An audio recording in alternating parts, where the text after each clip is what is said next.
Hello, ladies and gentlemen. My name is Brian Hanks, and the book that I read is The Book Thief. Basically, I'll give you a short recap of the Book Thief. What happens at the beginning is the main character, Liesel Meminger, is actually forced to live in a foster home, and the reason for this is because her brother and her two parents die.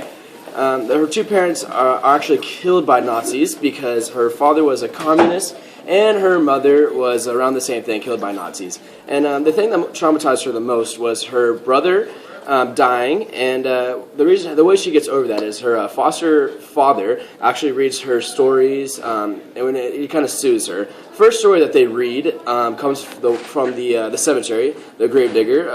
Liesel actually stole that book.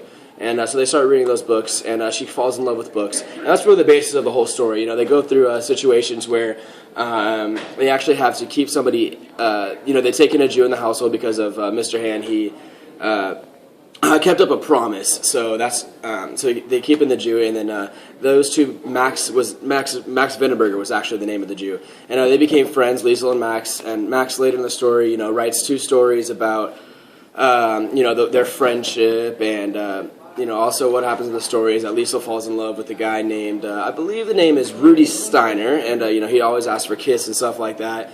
At the very end of the story, it turns out that everyone happens to die besides Max and Liesel. The reason for this is because the Nazi concentration camp, World War II, was all going down around that same time, and it was a tough situation.